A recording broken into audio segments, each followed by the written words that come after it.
तो जुर्म के डॉक्टर का तो दी एंड हो गया, लेकिन आप रहिए अलर्ट। वैलेंटाइंस डे के दिन मोहब्बत करने वाले एक दूसरे को तोहफे देते हैं और वादा करते हैं जिंदगी पर अपने इस प्यार भरे रिश्ते को साथ निभाने का। लेकिन बरेली में एक सनकी आशिक ने अपनी प्रेमिका को तोहफे में दी मौत।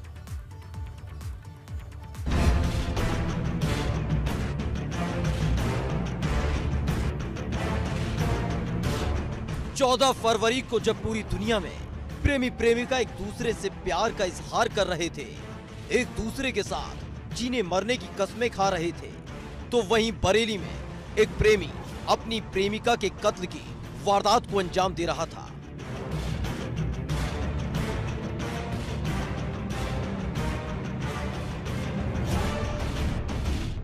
पुलिस की गिरफ्त में खड़ा ये शख्स ही वो सिरफिरा आशिक है जिसने 14 फरवरी यानी वैलेंटाइन डे वाले दिन अपनी प्रेमिका को तोहफे में मौत दे दी। वैलेंटाइन डे पर मौत का तोहफा।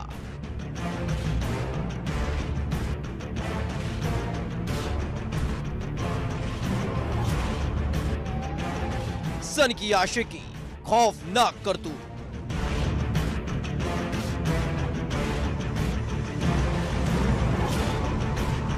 प्रेमिका को घर बुलाकर किया कत्ल। बरेली के नवाबगंज इलाके में रहने वाली एक लड़की के लिए इस बार का वैलेंटाइन डे आखिरी वैलेंटाइन डे साबित हुआ। उसी के प्रेमी ने हत्या कर दी, जो उसे प्यार के बहाने पहला फुसला कर अपने साथ ले गया था। प्रेमी ने नाबालिग प्रेमिका की गला घोंटकर हत्या करने के बाद लाश को गन्ने के खेत में छिपा दिया और फरार हो गया। परिजनों के मुताबिक लड़की 7 फरवरी को घर से दवा लेने के बहाने निकली थी, लेकिन उसके बाद वो घर वापस नहीं लौटी। तो परिजनों ने थाने में बेटी की गुमशुदगी की रिपोर्ट दर्ज करवाई, लेकिन स्थानीय थाने की पुलिस ने लड़की की तलाश की कोशिश तक नहीं की।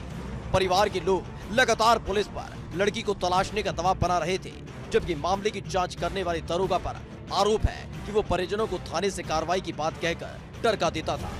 पुलिस की लापरवाही की हद तो तब हो गई जब हत्या की जानकारी भी पुलिस को नहीं लगी और हत्या आरोपी के रिश्तेदार ने ही लड़की के परिजनों को वारदात की जानकारी दी। 9 तारीख को थाने नवाबगंज जाके प्रार्थना पत्र दिया। नीचे करो। हाँ। प्रार्थना पत्र देने के बाद में कोतवाल साहब मिल नहीं पाए, छुट्टी पे थे। दरोगा जी बोले ऐसा को हम देख लेंगे, आप जाओ, जब चाहेंगे तो बुला लेंगे, आ जाना। 9 तारीख को प्रार्थना पत्र दिया, 10 तारीख को कोई बात नहीं हुई, तो 11 तारीख को हम लोग फिर पहुँचे वहाँ थाने। हमने कहा सर हमारी कोई सुनवाई नहीं हुई। बोले देख रहे हैं हम, वो 1-2 दिन का टाइम दो। तो 13 तारीख को कल फिर हम गए, हमने फिर कहा, बोले भैया ऐसा है वो चल रही है कार्रवाई। और उसके बाद में लड़के का जो जिसने मारी है उस लड़के का बहनोई हमारे गांव में है, तो उसने सुबह आके बताया हमारे चाचा को, बोला ऐसा है वो लड़के ने लड़की जान से मार दी। उसने कबूल कर लिया, उसे पुलिस की हिरासत में हम लोगों ने करा दिया। दरअसल लापता लड़की का गांव के एक युवक से प्रेम प्रसंग था और दोनों के बीच अक्सर फोन पर बातचीत होती रहती थी। इस बात की जानकारी लड़की के परिवार वालों को भी थी, इसलिए जब लड़की लापता हुई तो उन्होंने आरोपी से इस बारे में बात भी की थी, लेकिन आरोपी ने टालमटोल कर दी और पुलिस ने भी मामले को गंभीरता से नहीं लिया।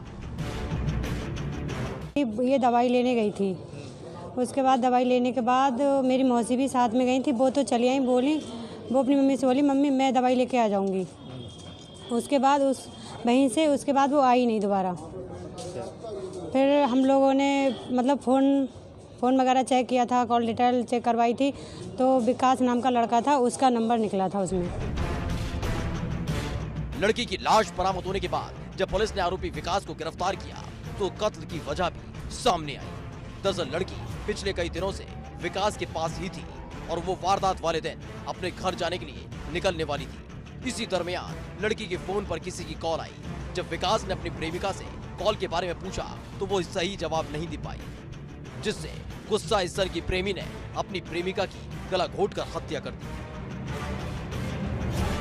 थाना नवाबगंज के अंतर्गत एक नाबालिग लड़की एक 21 वर्षीय मित्र के साथ चली गई थी। घरवाला के द्वारा 363-66 के अंतर्गत मुकदमा पंजीकृत कराया गया था। पुलिस के द्वारा छानबीन की जा रही थी तो पता चला कि जिस रात को ये लड़के के साथ गई थी, अगले दिन सुबह जब लड़की वापस आ रही थी तो उसी वक्त लड़की अपने मोबाइल फ़ोन से किसी से बात कर रही थी, जिसमें लड़के को शक हुआ और इसने लड़की से पूछा कि किससे वार्तालाप कर रही हो। लड़की के द्वारा नहीं बताया गया। इस बात पर दोनों में झगड़ा हुआ और लड़के के द्वारा जो नाबालिग लड़की है उसकी वहाँ पर हत्या कर दी गई और उसके बाद ये लड़का फरार हो गया। पुलिस के द्वारा 363-66 IPC का जो मुकदमा है उसको 302 IPC में तरमीम किया जा रहा है। मृतका का पोस्टमार्टम कराया जा रहा है और जो अभियुक्त है उसको गिरफ्तार कर लिया गया है। बेशक पुलिस ने आरोपी को गिरफ्तार कर लिया है, लेकिन पुलिस अगर चाहती तो समय से कार्रवाई करके आरोपी के घर से नाबालिग लड़की को जिंदा बरामद कर सकती थी, लेकिन पुलिस की लापरवाही एक लड़की की जिंदगी पर भारी पड़ गई। इस मामले में लापरवाह पुलिस कर्मियों पर कार्रवाई जरूर होनी चाहिए। बरेली से अनूप कुमार मिश्रा के साथ ब्यूरो रिपोर्ट, ABP गंगा।